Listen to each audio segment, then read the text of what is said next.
Hi guys, let's talk all about authority in your human design. So your authority is essentially your decision-making process. It represents your soul's purpose and it has the final say to how you're making decisions. The problem is we often don't use our authority appropriately. So let me give you an example. Sometimes, or not even sometimes, often, more often than not, I'll hear people say, well, what's your gut telling you? And that gut telling you is actually what's considered a sacral authority. And not everyone has the sacral authority. And so it's really important to know your authority so that you can begin to make aligned decisions. And that's exactly what we're going to be talking about today as we begin to discuss authority. So first and foremost, I need you to know that your centers on your chart determine your authority. Now, there are times where you'll have two things on your chart. So for example, I have both my emotional solar plexus and my spleen defined. So does that mean I'm both an emotional and a splenic person? What it means is that my emotional solar plexus takes priority. So there's a hierarchy or an order.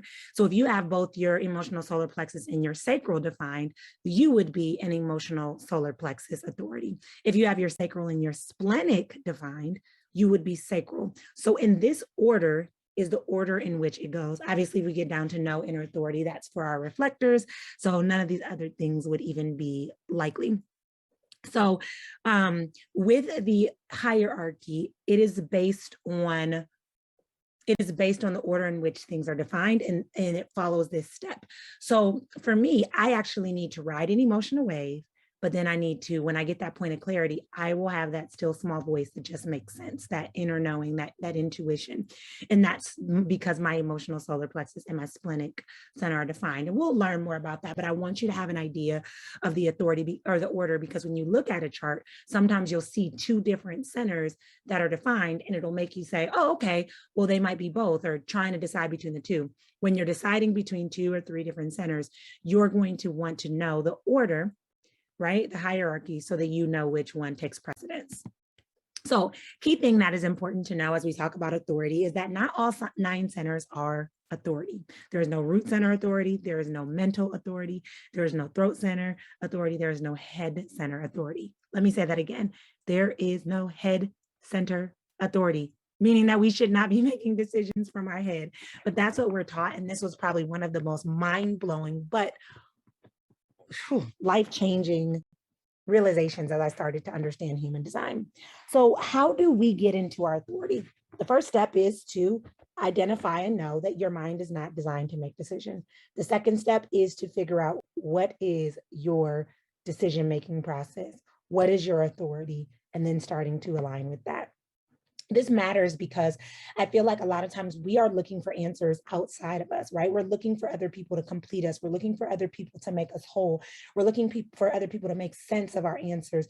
And we buy these things and go these places and do these things and invest in this and do, but you want to learn how to make your own decisions. For me, I remember I would always want everyone's opinion. And I thought that the more opinions I got, the more I would feel clear about my decisions. But what ended up happening is the more opinions I got, the more overwhelmed I felt about my decisions. And so your authority is actually teaching you to tune in and trust yourself. So let's dive in, and we will start with the emotional authority, which is around 50% of the population have this, okay? And this is a spiritual awareness center. We have mental awareness, which is like the ajna, physical awareness, which is like the spleen, and the spiritual awareness, which is the emotional. If you have this center on your chart defined, no matter what else is defined, you are an emotional authority, okay? So with the emotional authority, it's the top of the hierarchy, like I talked about. And essentially, emotions are how you tap into the other side. Because this is a motor center, you're going to act as an emotionally charged battery.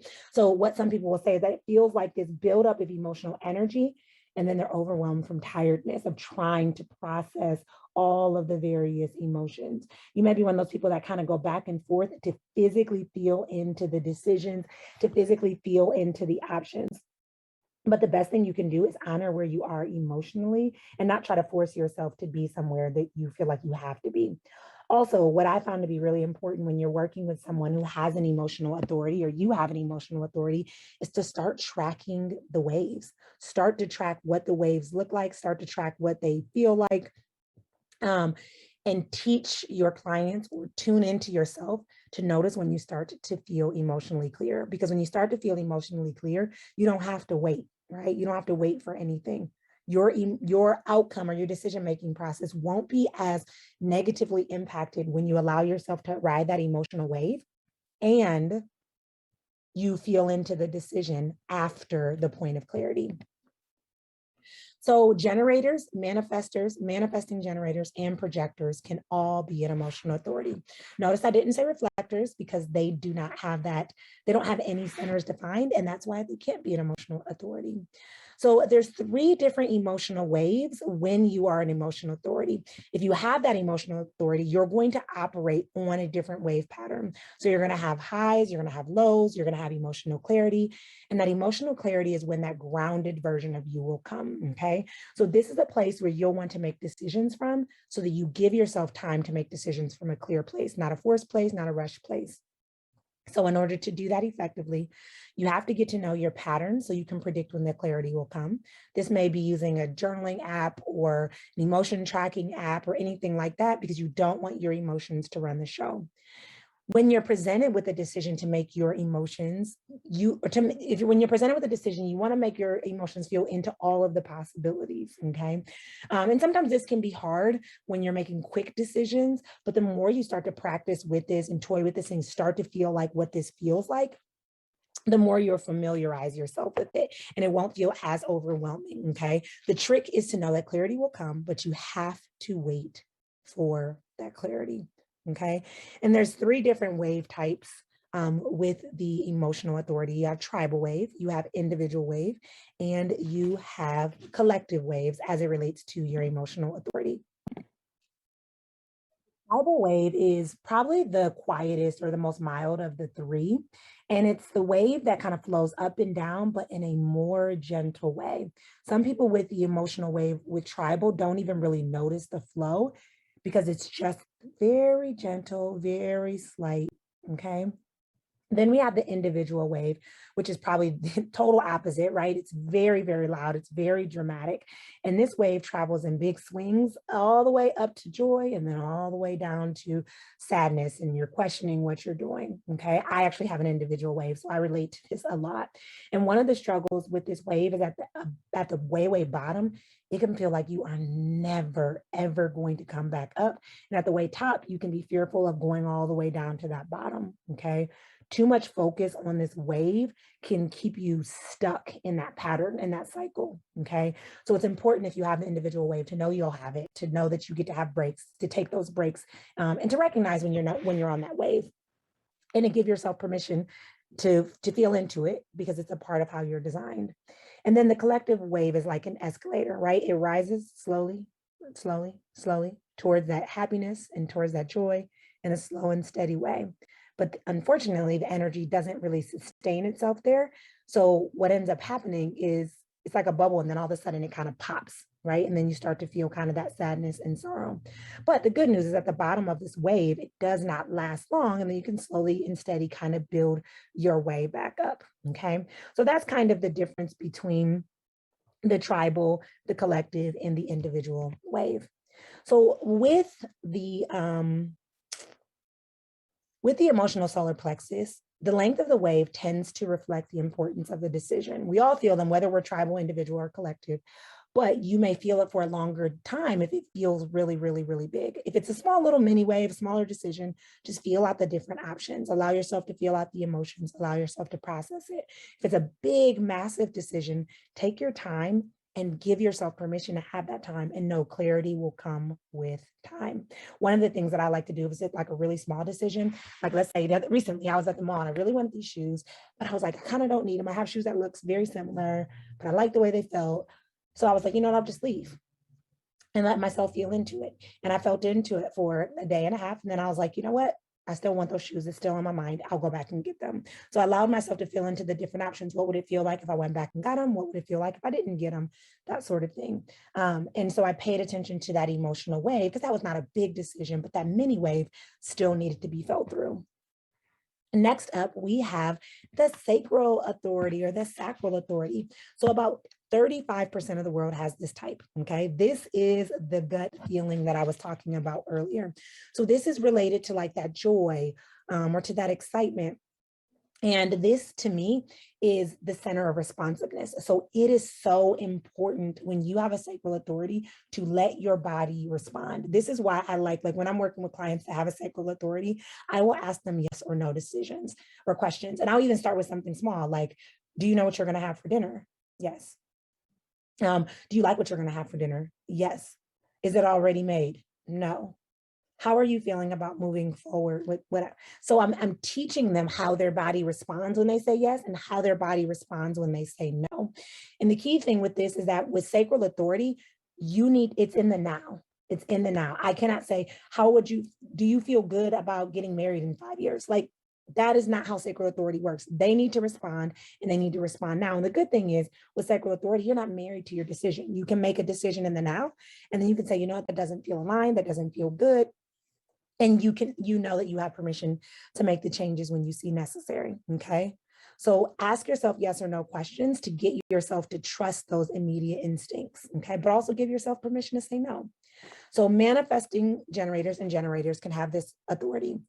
None of the non-generator types, reflectors, projectors, and manifestors can be sacral because remember, their sacral center is not defined, which means that they're not a generator, which also means it's not defined. They can't have that as an authority. So this shows up in being able to know how your body responds or moves back to yes or no questions. You can do this by finding something to respond to and notice what you feel, pulled towards. Start to practice saying yes to small things to see what it feels like, how that feels. And this gives you permission, or not permission, but it gives you a sense of like knowing what that feels like when it's time to make some of those bigger decisions. And then also give yourself permission to change your mind later on. That's probably the biggest thing, because I will have people that have a sacral authority or sacral authority, and then they will feel like they wanted to really do something. And then all of a sudden they'll say like, I recently had a client who wanted to launch, right? She planned out this whole launch, and as she was working her way through it, it didn't feel aligned anymore. And it's okay to give yourself permission to change your mind. And so she ended up not launching, but she ended up still having a really successful month because she tuned into what her body felt aligned with. Next up, we have our splenic authority. So I would say about 9% of the population has that splenic authority. So this is the center that communicates in a really tiny, subtle, soft manner. And it's a center for physical awareness, okay? It speaks quietly and it speaks in the moment, right? And I don't know if this makes sense. Even if it doesn't make sense, I just know. I just feel it, okay? And this is why it's important that you give yourself permission to tune in, to ask yourself, what do I feel now? Does this feel good for me? Does this feel aligned for me? That splenic authority is trusting yourself even when it seems like no one else is making sense with it. Only projectors and manifestors will have a splenic authority, so that's important to know. And this shows up with one of those, I just know, it's just a deep inner knowing, even if nothing logical makes sense with it, okay? It's just that intuitive download that comes and you're like, yep, even for me. So I will often ride an emotional wave. I'll get to a point of clarity and it'll just make sense. I rode an emotional wave to create this program. Kind of had my highs, kind of had my lows. And then I just was at peace. And it was just like, yeah, doesn't make sense. But yeah, right? Just that intuitive hit. And I love it because the splenic center, even though it's not loud or rambunctious or attention seeking, it just offers this sense of certainty, okay? And the key thing to know is that it just speaks in the moment. When you're working with a client that has a splenic authority, or you yourself have one, know that if it's not 100% yes, it's a no, okay? And give them permission to connect with their body, because we know your body has that deep inner knowing about what's healthy for you. That's so important. So when making decisions, with small decisions, give yourself space to tune in and listen for that intuitive hit. Quick decisions, remember, are part of your design, and you just get to trust, yep, I just know. And ask yourself, what is healthy for me? Because again, your body knows. Be alone if possible, so you're not like picking up on energy or trying to make decisions based on what other people think. And it's so important to consider, but do not overthink, because you would probably talk yourself out of it. So then we have the ego authority, okay? So the ego authority, this is where a yes feels like your heart is being drawn towards something, and a no feels like you're kind of being pulled away. Because remember, the ego center is that center of desire and of willpower. So starting to ask yourself, like, what is it that I desire? What is it that I want to say yes? And this isn't selfish. It's your way of actually giving back to the world by saying yes to yourself. I don't know if you've ever, I can't think of a good example, but if you've ever made a decision where it felt really wrong to you, but it made total sense. Oh, you know what? I'll think of my mom. So my mom was 17 when she had me. And 17 when she had me, 18 when she had my brother. And she actually got accepted into an Ivy League college. She wanted to go, but she knew she couldn't go. Like she just felt this, like, she just felt like she couldn't do it. And the more she asked her desire, started digging into it, the more she was like, you know what, I need to stay where I'm at. I need to stay close to home. And everyone was so bothered by this decision. But by my mom doing that, she was able to connect with an amazing friend of hers who has been a lifelong friend, who she travels with, spends time with, all sort of things. She kept us in a good school district. And then she also was able, in long run, able to connect with an agency where she started her own practice and works with some people that she really enjoys working with. And so it felt like a selfish decision because everyone told her she needed to do that. And she should have listened to everyone else, but she wanted to stay at a school that felt good for her. Right? Because she didn't care that my grandpa was going to look good if, maybe she went to this Ivy League college. She did what felt good for her. So sometimes when we say yes to ourselves, we show other people what's available for them, but it also opens up opportunities as well. So basically, the ego authority is taking the desires of the heart and the will and expressing them verbally through the throat, right? Which means you need to talk. Forgot to put the word there. You got to talk. You got to talk. You got to talk. So manifestors and projectors are the ones that are going to have an ego authority, okay? So basically with ego authority, you have to make selfish decisions, but you got to know that it's the right choice, okay? And this comes through as, this is what I want. Even though this isn't what so-and-so wants, this is what I want, okay? Even though it doesn't make sense, this is what I want. And making aligned decisions without overthinking about how it can affect others is going to be critical, okay? So asking yourself a couple questions. What would I choose if no one else was involved, if I couldn't hurt anyone? What would I choose if I knew that I wasn't going to have guilt, right? Because guilt is a big piece of this emotional authority, because most of the other ones kind of involve other people, or they're seen quote unquote well thought through, but this one is really about being selfish. But I need you to know, when you have an ego authority or when you're working with somebody, that it's okay to be selfish. It's actually important to be selfish. And the best thing you can do is stop trying to people please, because when you're acting on your desires, you actually are acting and playing out the role for the greater good of the entire collective.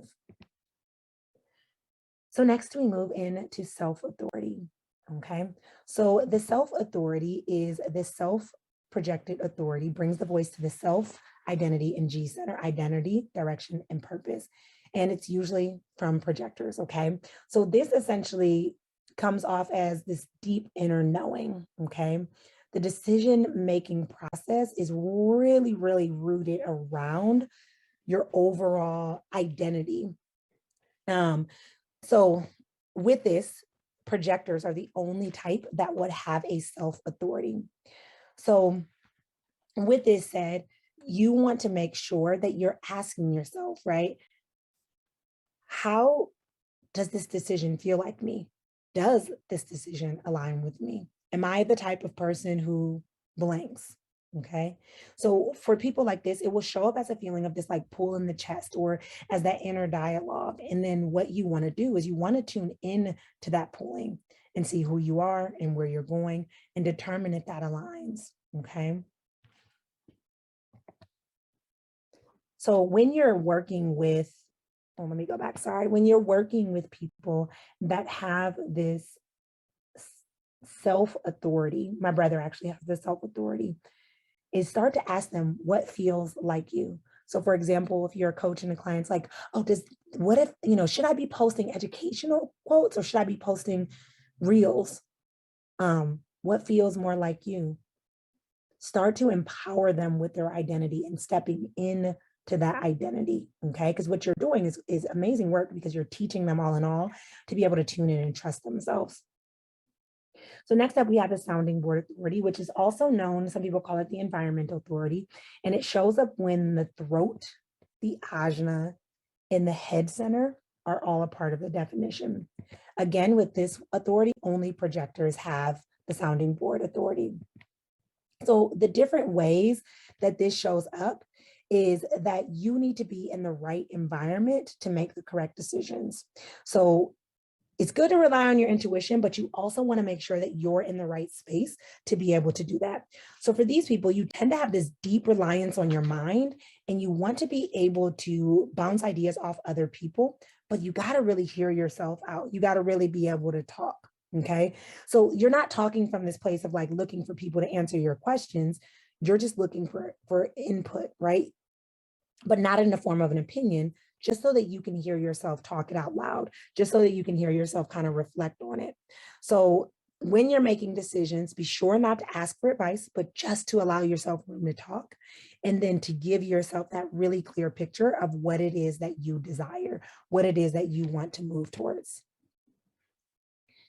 Finally, when we're moving into the no inner authority, or the lunar authority, let me say this one more thing too. When you're working with the sounding board authority as a healer, as a coach, as a creative, hold space for those people. They need a place to hear themselves talk. And what you'll see is they will talk themselves in a circle, and then before you know it, they will come back and find the answer that they need.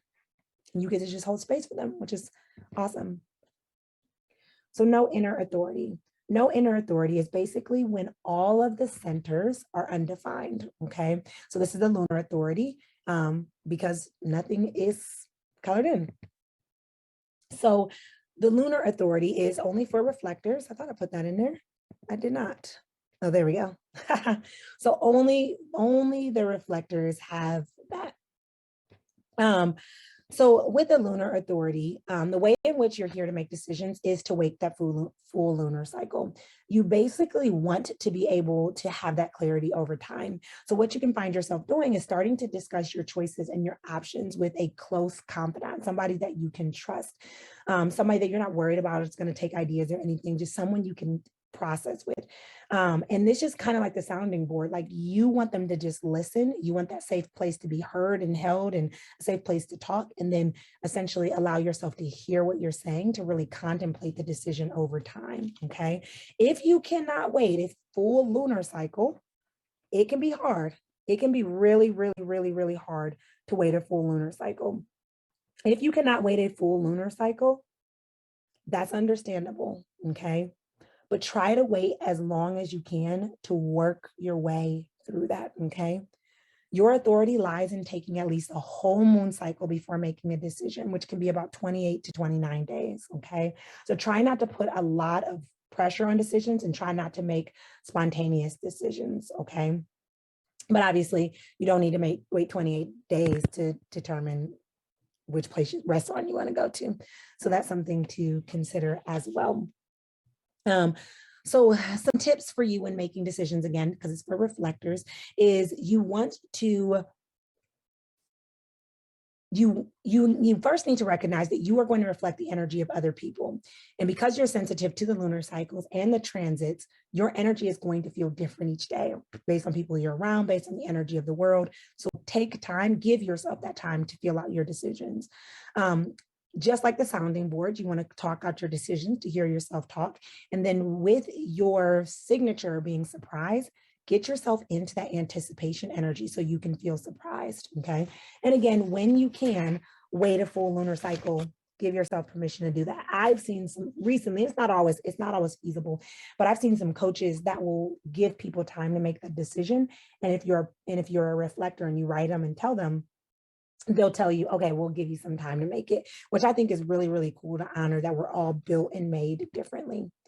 So when you're working with people like this, Teach them how to give themselves time and teach them to give themselves permission to do that, because we live in such a fast-paced world where it feels like we have to go, go, go, do. And then we feel like we've done something wrong when we're not moving as fast as everyone else.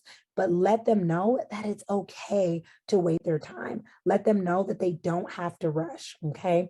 And also teach them about the moon cycle, because the moon cycle actually is a time where they'll start to have more energy and they can start to pay attention to that cycle and start to track that, which is really, really powerful. So all in all, making decisions seems easy, right? But we're making decisions in a way that isn't necessarily always aligned. You know, I spent years making decisions based on my gut, except for my gut isn't how I'm supposed to make decisions, right? And maybe you're giving yourself too long to make decisions, and you're supposed to be a sacral authority, and you need to make that decision right there in that moment, okay? But now that you understand authority, practice makes better. You personally take some time, or have those you work with take some time to practice their authority daily, even if it's small, little, tiny steps. So if you're a sacral authority, tune into, does Chinese food sound good for dinner? Yes or no? Does Mexican food sound good for dinner? Yes or no? Does seafood sound good for dinner? Yes or no? Right? Tune into that. If you're an emotional authority, start to track your waves, pay attention to that up and that down. Okay. If you're an ego authority, start to think about what are small decisions you can make today that feel just a little bit selfish, and try not to think about other people, and give yourself permission to do that, because using this authority is great. It is an amazing, amazing life-changing tool that lets you know if something is right for you or if something is not. All right.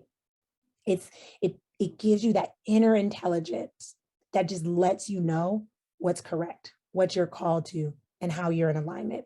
So I challenge you to really take time to start to practice using this authority, start to practice aligning with this authority. And I want you to watch how much peace you have when it comes to making those decisions moving forward. I'll see you in our next lesson.